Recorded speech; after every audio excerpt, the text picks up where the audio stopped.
that nobody had done what we were doing before, which is marry an American story with Hong Kong style action.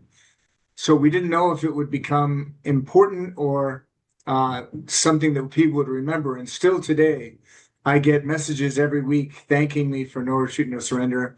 And we've been doing some fan screenings because it's the 40th anniversary, and the screenings are sold out, and people have such great memories of watching that film.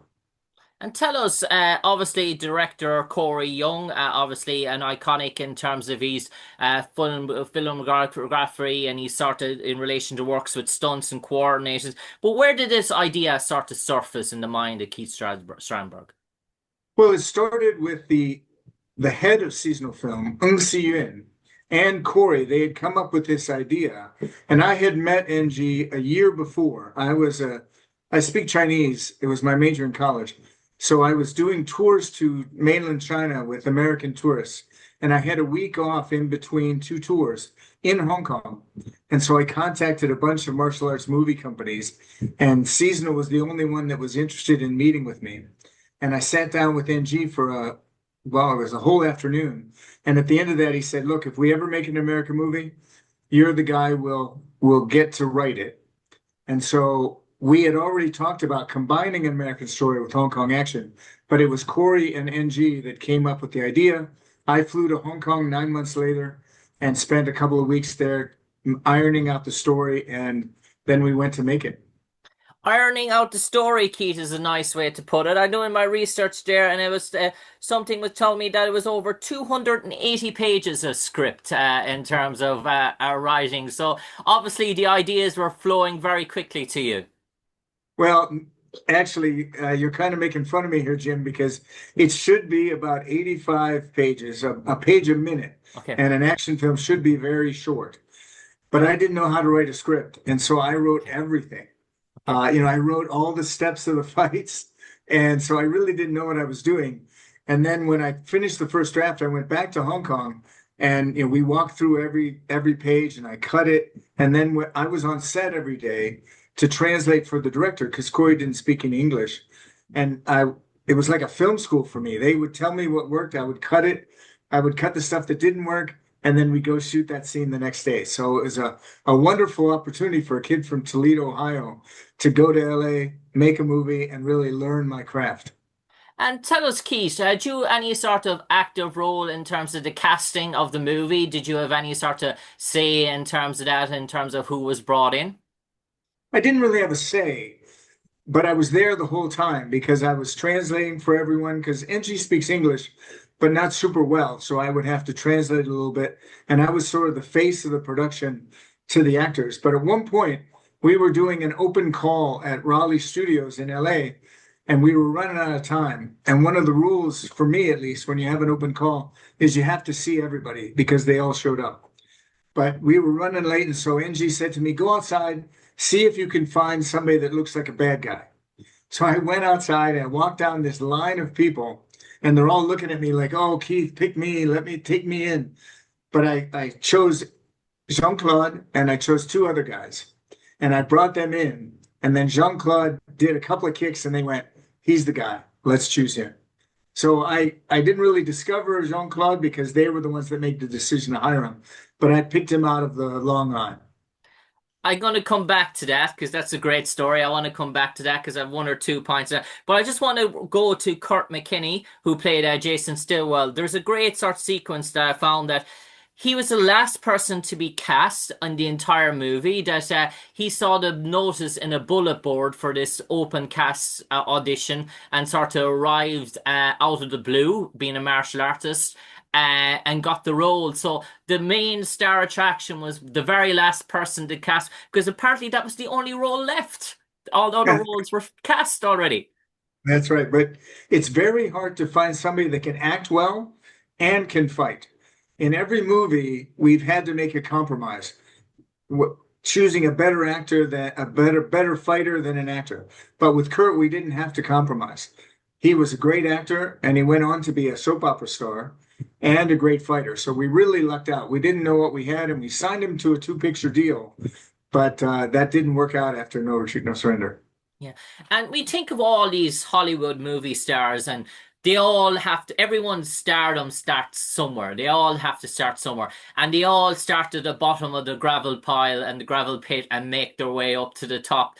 And you mentioned about Jean Claude Van Damme, and it's very anxious to go back to this because people say Jean Claude Van Damme, mega movie star, multi millions upon millions. But apparently, when he was in the set of this movie, that his car was in absolutely terrible shape, that the cast members would have to push the vehicle sometimes along to help start the engine because Jean Claude Van Damme's car was basically on borrowed time in terms of trying to get him from A to B, that he was so sort of he was such a struggling up and coming actor that his resources were at a bare low in terms of trying to get that break. Yes, I think he was, as you would call him, skint. Yeah. And he didn't have the money to get his car fixed. I mean, of course, he was getting paid a salary, but he'd get paid every week. So he didn't have enough money, I think, to fix his car. And I remember Kurt telling me that they had to push his car to start it, which is pretty funny. He was a great guy to work with, Jean Claude, very skilled, really a beautiful kicker, a beautiful mover. He didn't have very good control, though. He hit a couple of people on our set. I think he thought you had to be closer than you needed to be. And we kept telling him, you can be very far away and it will still look good because of the position of the camera. But he didn't really understand that so well. And so we ended up hitting a couple of people on our movie. Yeah, I know there's different stories about certain actors after that in terms of lawsuits, and we won't go into that. That's not relevant in terms of the movie. Just on the sequences and the fight sequences of the movie, you're writing the script. So how did you try and strike a balance between dialogue and sort of fight stunts, choreography scenes? Because Bloodsport is a great movie, but we all love Bloodsport because of its fight sequences, its stunt sequences. It just gets that balance right. We don't want a martial arts movie that has no storyline, but we don't want a martial arts movie that is just weighed down in dialogue either. So how is that hard for you to try and get that right enough balance that you're telling the story, but you're not disillusioning the action fight fans who are just saying, I want to see a fight here? Well, that's where NG and Corey came in. They would tell me how often we had to have a fight. And so I had to construct the story so the fights made sense. And one of the reasons why the script was so long, as we were talking about earlier, is that I would write out the whole fight. And then later in my career, because I made 9 movies with Seasonal, later in my career, I would just write, they fight. And if there was anything important that needed to be known in the fight, I'd write that. But in general, I just put they fight because the fight choreographers are the ones that decide where the fight goes. Okay. And Keith, when you were writing this movie, was it always prominent? Obviously, it's almost like a baby to you. Was it always special that you would have to play some sort of a cameo role in the movie, or was that decided from off, or was that something that you were against? Because I know some people who produce and write movies are very sort of specialized in a project that they don't want to take any active participation in it, or was that something that was always, yeah, I need to find some way to fit in here? Well, I was willing to do it. And I'm a martial artist myself. So when they needed somebody for the fight scene, I volunteered to do it. And if you watch that scene closely, it's the fight scene outside the bar where the father works. And Jason comes in and helps his father. And I made a mistake of turning the wrong way when I got kicked. And I never lived that down. All the stunt guys would make fun of me whenever they saw me because I had made that mistake. But it was my first movie, and I was very happy to be involved in any way that I could. And in fact, I make a cameo appearance in every movie that I made. Okay. And tell us, you mentioned about the language barriers there, but there was also a real language barrier, obviously, between Kurt McKinney and Tae Jong Kim, who played the ghost of Bruce Lee. And I was reading there as well that there was sort of cards, cue cards at the back that were sort of reading off that both fighters were going off the lines without actually knowing what each other was saying to it. That was dubbed later. John Kim's lines were dubbed later into English. That he was speaking, dare I say, Korean, and Kurt was speaking English, and they didn't have an actual clue. They were just trying to go off body language, basically, what was being said. That's exactly right. You did your research. So yes, he didn't. Kim didn't speak any English, and of course, Jason or Kurt didn't speak any Korean. But we hired a dialogue coach that constructed the Korean to be very similar in beats to English. So he was saying things that sort of matched the way that it would be delivered. So Kurt kind of knew when he needed to give his next line. But you're right, we had to be very careful, and we had cue cards, and we'd give him an off-camera cue that now it was his turn to talk. So it was quite challenging, but Kim was a great guy to work with. NG had worked on him with him before on a Bruce Lee exploitation movie. I think it was called The Legend of Bruce Lee. Okay. And Keith, obviously with all these sort of challenges in terms of a studio directing sort of cast, obviously back in 1986 as well in terms of the flow of a movie schedule. I imagine you were probably a long time shooting this. Were you up on maybe 6 months? No, I think we were 7 weeks, Oh, 60 weeks. So it was low budget filmmaking, probably 14 hours a day, seven weeks, because it was a low budget movie. We certainly had a long time of pre-production. okay. So I think we had a month of pre-production, and then we had 7 weeks in LA and then an additional week in Seattle because we did a second unit shoot up at the grave of Bruce Lee for the end of the picture. So I would think I was in LA on location for round about 2.5 months. And then I went over for the editing and looking at the edit and working on things for another month in Hong Kong. Yeah. And obviously when you're writing a script like this is an action type movie. There was a sort of a revenge element in terms of the academy and the sort of violence and gangsters as well. But what's striking about some of these movies is they write in some serious sort of love angle or some sort of thing this to bring a bit of a subtle nature. You were very much like, no, let's keep this hard line, let's keep it nature, let's keep the soft, let's not dive away from the concept as well. Did any thoughts ever come into your mind to write in that sort of love angle twist? Well, there was a little bit of a romantic angle between Kelly and Jason, Hmm. but that was sort of on the side of things. Hmm. Really I was very serious about making this a nice movie that anyone could watch. So I didn't want to go too hard into the love area, and I didn't want to go too hard in super violent. So it was important to me that everybody could watch it and everybody could enjoy it. Yeah. And obviously karate and martial arts were a sort of a passion to you in terms of that.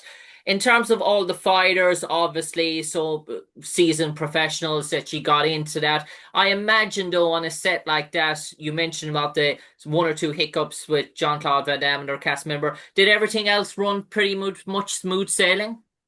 It was very smooth. A lot of our people that were working on the movie, the actors, it was their first time. So they were very willing to do whatever it took to get things done. I only had one issue with an actor who he was a local karate instructor, and he had to fight Jean Claude Van Damme at the end. And he came up to me the morning before we shot his fight and said, "Keith, I just want to tell you, I don't want to lose." And I said, "Ron, it's in the script, you lose." And he goes, "Yeah, I don't want to lose because I got a reputation." And I was like, "Ron, you're an actor. This isn't you." And so in order to appease him, had to make it so that Jean-Claude cheated to beat him, and then he was fine with it. Okay. So even personalities, even back that day when people were trying to make a name for themselves in terms of business, I suppose he kept that secret until the very end, I suppose, in terms of that. If That's right. he revealed it earlier on, it could have been a sort of a different story. But in the idea of a ghost, in terms of Bruce Lee's sort of ghost, it's an interesting concept for you because always we have this like a protege or master or something. Why did you want to bring in this paranormal element to it? Well, that really came from NG and Yuen. They wanted the ghost of Bruce Lee involved. And when I was training, I had a poster of Bruce Lee on my wall. And so it really appealed to me because I was a huge fan of Bruce Lee. And if the ghost of Bruce Lee could have come and trained me, I would have been over the moon for it. So it really resonated with me that we would have Bruce Lee come and train Jason. I suppose 40 years later, and the story is not going away. It's just beginning. No Retreat, No Surrender Forever, dare I say, is out now, and by Keith Strandberg himself. Can you tell us a bit more about it, Keith? Well, No Retreat, No Surrender was a book that I started writing 30 years ago because Keith Vitale and I, who's been in a number of my movies, we started an action film camp to teach fighters to fight on the screen. Because when we would make an action movie, we had to find fighters, and often we had to train those fighters ourselves, often on the set, which wasted a lot of time. So we started these camps, and Scott Adkins, one of the UK's most brilliant fighters and one of the best fighters ever, came to one of our camps actually when he was a teenager.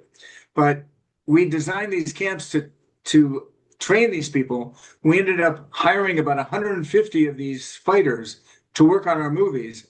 And I wrote the beginning of this book to give out at these camps so that people would have an idea of how to break into the film industry. So that's what it is. It's a primer on how to break into the film industry. Plus, it has a lot of behind the scenes information about the movies that I've done. Okay. And where can you find this, Keith, online? Can you find it on Amazon.com, Yes, worldwide, UK? Where yes. can you find this if you're looking for, say, the Irish market and you're looking to scour the internet? Where can you find it? You can find it at Amazon as a printed book as well as an ebook, or you can go on bookbaby.com and it's a print on demand service. So you can order it from there as well. Is it on Audible or Spotify? Can you listen to the audio versions? I haven't done an audio version yet, but maybe I'll use your voice because I love the Irish accent. No doubt, no doubt. If I can help out anyway, Keith. Keith, one other quick point before I just spotted this on my notes and I haven't touched on this yet. I do believe now this seems far stretched to me, but here we go anyway. We just put it out there. Something like I read somewhere that Kurt McKinney had an application for the Los Angeles Police Department, accepted on the same day he was cast in the role for No Retreat, No Surrender, but turned down the Los Angeles Police Force to stay on and to do his role as an actor in terms of that. Did you ever hear that story? Is that one of those wild things that the internet throws up? No, I haven't heard that story, but the next time I talk to Kurt, which will probably be tomorrow, because we're going to do the commentary for the 40th anniversary release of No Retreat, No Surrender by Cape Light, which is coming out in the UK and the US later this year. I'll ask him about that. I've never heard it, but I know he was struggling to find work, and all actors are always thinking about, well, if I don't find work, should I get another job? So I'm pleased if that's true that he didn't take that, but I don't know. I'll find out from him. Okay, okay. Just one of the wild things that I looked at and said, doubt that looks a bit suspicious to me. Uh, That's right. Keith Strandberg, if I can come back to you now for the last 30 seconds or so. Second last question for you.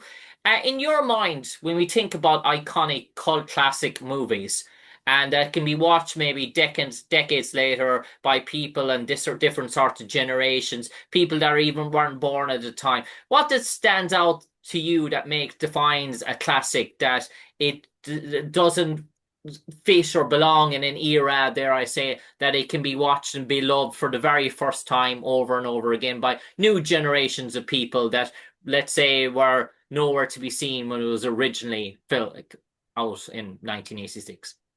Well, I think it depends on the story, if the story can resonate with different generations. And No Retreat, No Surrender is an example of a story that it's about a downtrodden kid that comes back and makes good. And I think that's a story that can resonate with everyone. The Godfather is a movie that the story can resonate with anyone. It's a period piece, so it's a lot easier to withstand the time, as well as the Shawshank Redemption. I think those are all stories that people can really relate to. Okay. And Keith Strandberg, I'm going to turn it over to you now for the final 30 seconds or so. If people were, let's say, in hibernation, let's say they were in a coma for a long period of time, or let's say they just weren't aloof with the whole film entertainment industry, and they never heard of No Retreat, No Surrender, and they were just say at the weekend, do you know what, I'll save my money, I don't have enough for the cinema this week, I'm going to watch something on a streaming platform or old video. They come across No Retreat, No Surrender. Why should they press that play button, Keith Strandberg? And when they do, what's in store for them? Well, I think they should push the play button because it's a sweet story that the whole family can watch. And it's a story about a kid that's isolated and lonely, and he becomes the hero at the end of the story. And the fact that it's Jean Claude Van Damme's first picture is important. And really, the action is still quite good. I mean, compared to what's going on today, it was the first movie that combined Hong Kong action with an American story, and the action still holds up really well. So I think when they watch it, they'll see a story they can get behind, and they will also be impressed by the fighting. Okay.